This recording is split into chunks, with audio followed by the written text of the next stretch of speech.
This is Diane Dean, and I wanted to say hello to all of my artist friends and customers around the country. I miss everyone dearly, and I hope we can all return to normal as soon as possible.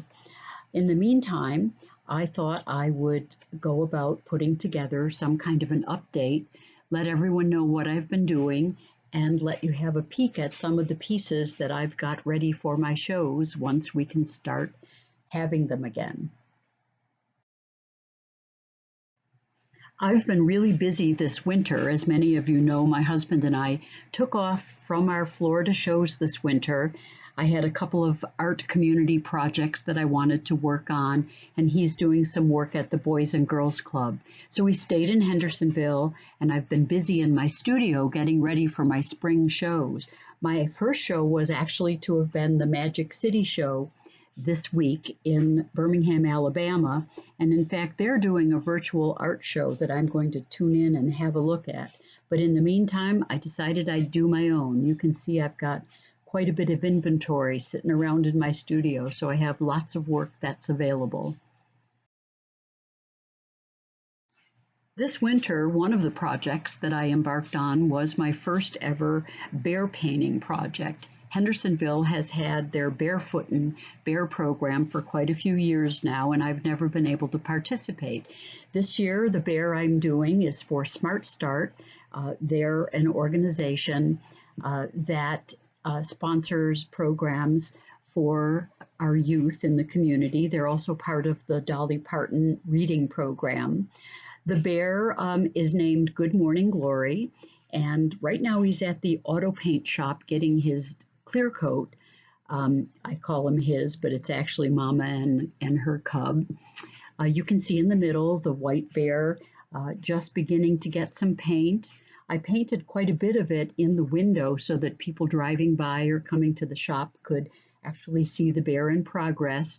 There were a lot more details added at the very end around their faces and with their fur. So I'm excited to see it all shined up and ready to sit on a street corner in downtown Hendersonville.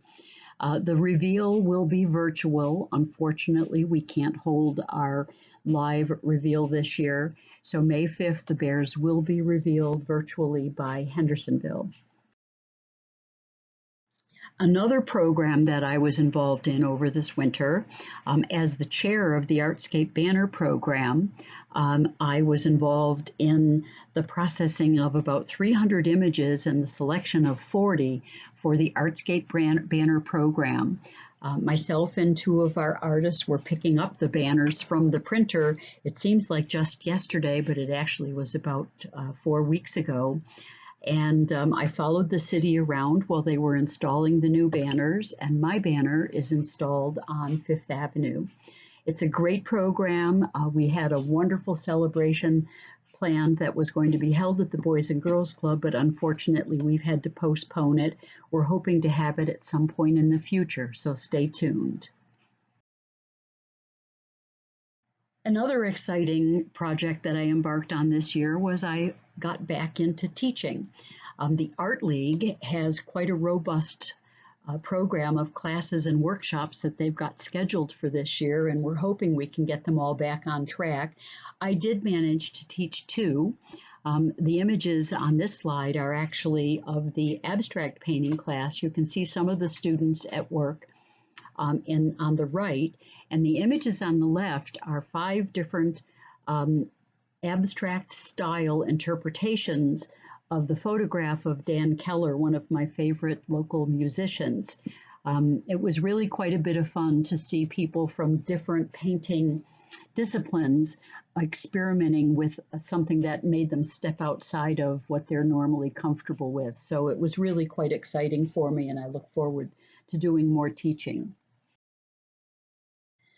And now we come to where we are at this point in time. Everyone on hold, lots of festivals canceled. Art Mob, where my studio is, unfortunately is closed. Michelle Sparks, the owner, does have quite a display in the window and is encouraging window shopping. And I've been working with her as she's put together a totally revamped website and a complete store. Hopefully she'll have all of that ready to roll really soon. But in the meantime, I've actually got 5 shows that have been canceled, including my biggest show of the year, which is Piccolo Spoleto. I'm really looking forward to getting back to normal, and I know everyone else is as well. I have been participating in a lot of Zoom and FaceTime meetings with the organizations that I'm involved in. And as I mentioned, one of the shows that I was to do this week is doing a virtual arts festival. I am working on some workshop videos and some demo videos, and I already do have a few things up on my YouTube channel. And I've been doing a lot more of video recording and putting together presentations, and I'm able to use some of my background from Adobe, fortunately, to help me put together a way to communicate with my customers. So here we go, my first virtual art show with no wind, no rain, no setup, no breakdown, just art. I hope you enjoy.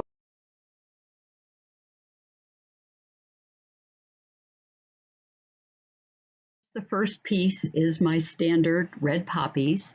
This piece is 36 inches wide, and the image is actually the one that was used for my submission for ArtScape. This is a 40 by 30 inch painting of yellow and white daisies. All of the flowers in Hendersonville are blooming and all of the apple trees are in bloom. It's just such a beautiful time of the year, and this piece just gives me that spring feeling. I always like to have a triptych in each show. This is one of the smaller triptychs. It's about 40 inches wide, and again, red poppies. Sunflowers are one of my favorite subjects. We won't be seeing any until this fall. This is the only one I've got in my inventory right now, and it's 24 inches by 24 inches. One of my other favorite subjects is the white poppies that I've painted from pictures that I took in California. I've never seen them in the East.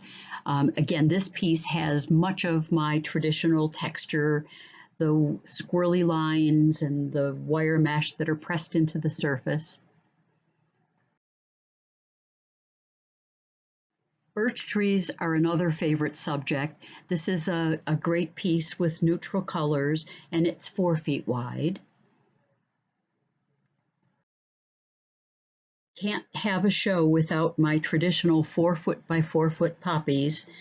Got a bit of a glare from my camera on this piece because it's so big and it was hanging so high in my studio I just couldn't take it down.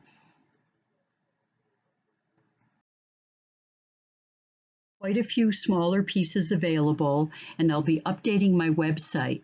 So if you're interested in knowing what I've got, just feel free to give me a shout or email me, and I've got my information at the end of the presentation. I did want to take a minute to mention that Art Mob Studios and Marketplace in Hendersonville is where my studio is housed. Michelle Sparks started the business about 9 years ago, and I have been with her since the very beginning. I really love my space. It's so wonderful to have visitors wander in and out and to be able to talk to people about my artwork. Michelle is one of our small businesses, many of whom are just dramatically impacted by COVID-19 and struggling to keep their doors open. Art Mob has started a GoFundMe campaign, and the link for her GoFundMe campaign is at the bottom of the page. So if you're inclined to keep our small businesses thriving here in Hendersonville, you have an opportunity to do so for Art Mob. I really look forward to getting back into my studio and seeing everyone soon. In the meantime, please stay safe, take time to breathe. I really do believe that we'll return to normal and we'll have wonderful, brighter days in our future.